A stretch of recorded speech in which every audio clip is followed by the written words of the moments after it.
Good morning, this is Marvin Appel of Systems and Forecast Investment Newsletter at the 2018 Chicago Traders Expo with the renowned market technician, John Bollinger, part two of our interview this morning. Well, John, you shared some nice insights about how you use Bollinger Bands, and I'm wondering if you use them in conjunction with any other market indicator, or whether you find that using Bollinger Bands at different time frames as you described is a pretty complete technical system for you. So I've created a few indicators that are derived from Bollinger Bands that I find very useful. Percent B, which shows where we are in relation to the bands, and bandwidth, which shows how wide the bands are. Mm-hmm. So those are our companion indicators that really help the analysis. But I'm a huge fan of volume indicators. Mm-hmm. And I think that they provide a tremendous support mechanism for decision making with trading bands. I like especially David Bastian's intraday intensity, Larry Williams' accumulation distribution, and a version of something near and dear to your heart, mm-hmm. MACD, but one done with volume weighted moving averages. That's called VW, volume weighted MACD, and I like that very much as well.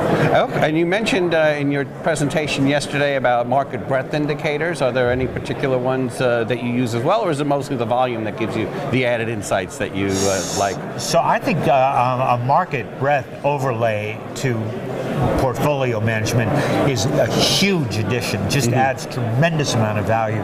So I look at the classics, I look at the advanced decline lines, mm-hmm. but I no longer look at the advanced decline lines for the exchanges. I look at them for indices, mm-hmm. because they exclude all the cruft that trades on the exchanges, yes. the preferreds and the other things that I don't think add that much value.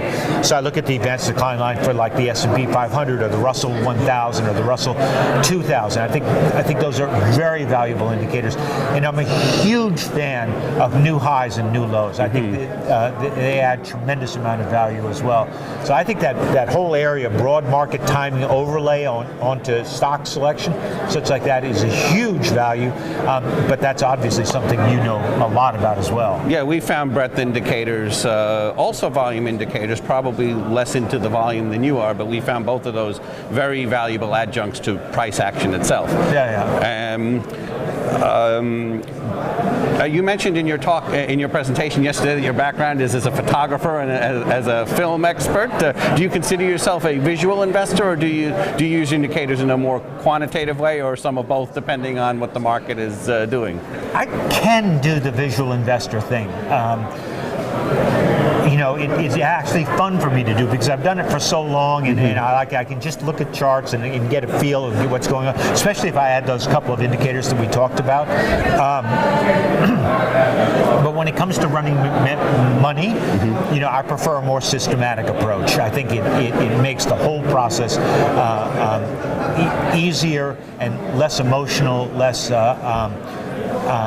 and I think it reduces the risk of the entire process. So I prefer to take a systematic approach to running actual portfolios, mm-hmm. but I can't resist looking at charts and seeing what's going on, and every once in a while making a few trades from my own account. We actually feel the same way. I mean, our client money is run almost exclusively on quantitatively interpretable indicators, so that there's no question at the end of the day what the signal is. Yeah. But it is hard to resist adding a layer of subjective judgment based on chart patterns and things. So, like a perfect example of this, I love W bottoms in relation to Bollinger Bands. I think they have tremendous forecasting value, and they're really nice because you risk a very small amount for a larger potential gain, which is a basic idea that you want to get to.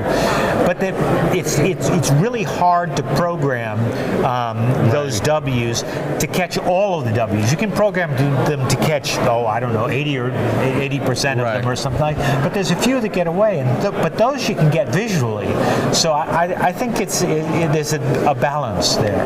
When you're talking about W bottoms, do you look for volume confirmation, higher volume on the second low of the W or something like that? Or I absolutely look for volume confirmation.